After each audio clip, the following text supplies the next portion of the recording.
It's Friday, the 25th of August, 2023. Welcome to the Fast 5 Business News by Fear and Greed, where we give you the top 5 business stories you need to know in just 5 minutes. I'm Michael Thompson, and good morning, Sean Aylmer. Good morning, Michael.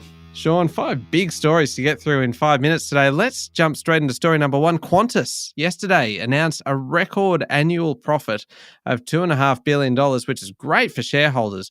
But the bumper profit has frustrated a few critics who claim airfares are too high and the carrier's performance just isn't up to scratch. Yeah, so let's start with shareholders. They're happy and the national carrier share price rose 1% yesterday. A surge in demand and higher airfares underpinned the massive result, and Qantas said it had enough cash to buy about $500 million worth of shares back. There was a jump in profit margins across the business and particularly in the domestic arena. In domestic flights, it now makes more money than it did pre-COVID. Given where it was a few years ago, Qantas's balance sheet is strong, net debt's falling. Chief Executive Alan Joyce said the performance showed a substantial turnaround in service. He said that Qantas had shifted from heavy losses to a strong profit and a pipeline of investment worth billions of dollars. Now, that pipeline includes 12 Boeing 787 Dreamliners and 12 Airbus A350s to replace older planes in the fleet. All right, plenty of planes, happy shareholders. What about the critics, Sean? Well, cancellations and delays remain above pre-pandemic levels. So too do airfares. Customers aren't happy. The competition watchdog previously said Qantas was the most complained about Australian company for the past 2 financial years. And next week, boss Alan Joyce will front a parliamentary committee into the cost of living. There's also legal action hanging over the airline around use of flight credits. Yesterday, Qantas said domestic flights were back above pre-COVID capacity. International flights won't achieve that until early next year.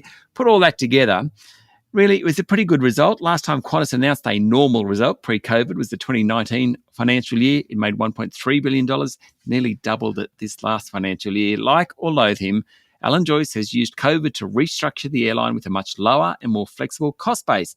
That's very good news, at least for shareholders. The trick is to keep up shareholder returns without upsetting customers, workers, unions and governments. Incoming Chief Executive Vanessa Hudson has a tricky path to follow. Yeah, that is quite a challenge, isn't it? On to story number 2. The federal budget is expected to be in deficit for most of the next 40 years as the ageing population puts pressure on spending, the tax base erodes and climate change costs the economy. That's really the verdict from the government's intergenerational report released yesterday. Treasurer Jim Chalmers said the report shows that the government needs to show the same policy vision as the Hawke-Keating government of the 1980s, and the 2020s could be a defining decade for the country. Mind you, he then went on to rule out wholesale tax reform, so that somewhat undermined his big vision. The report provides 8 reform priorities: budget discipline, net zero economy, developing a better trained workforce, deepening the industrial base, lifting investment, greater efficiency in markets, and reforming institutions like the Reserve Bank and Productivity Commission. Story number 3, Woodside and unions have confirmed they've reached an in-principle agreement over the company's Northwest Shelf LNG platforms, averting strike action that could well have disrupted global gas supply. We've been talking about this for a few days. The Offshore Alliance, a collaboration of the Australian Workers' Union and Maritime Union of Australia, released a statement yesterday saying an agreement had been reached after a 15-hour negotiating session. An Offshore Alliance spokesperson said it was positive that the parties had agreed without the need for protected industrial action. He said if members endorse the outcome, it will leave Chevron as the sole operator in the West Australian gas fields without an enterprise agreement with its workforce. Story number 4. How about this, Sean? Australia's largest car dealership group, Eagers Automotive, has announced a 12% jump in underlying profit. That's great. But it has a 22-month backlog of orders still to be delivered to customers. That is huge. That is huge. The group will pay out a record first half dividend after such a strong performance. Eagers operates 200 showrooms selling popular brands including Toyota, Ford, Volkswagen, Honda, BMW and Subaru. Now, it also distributes the fast-growing Chinese electric vehicle brand BYD. Chief Executive Keith Thornton said the company's in a strong position with vehicle buyers paying full price for cars. There's little discounting out there, Michael. Thornton said about 10% of all vehicle deliveries for the first 6 months of the year were EVs. Buyers are now seeking out more affordable options. That's beyond Tesla, I presume. BYD offers that.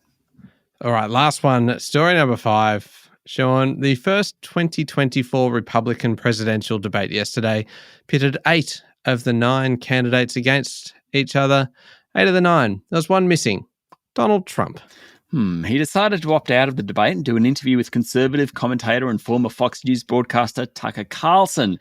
Yesterday's debate, the first in a series which are designed to demonstrate the credentials of those hoping to be the Republican nomination to take on Joe Biden, presumably, next year, included former Vice President Mike Pence and Florida Governor Ron DeSantis. Analysts said there was no real winner, though climate change denier Vivek Ramaswamy seemed to come in for most criticism.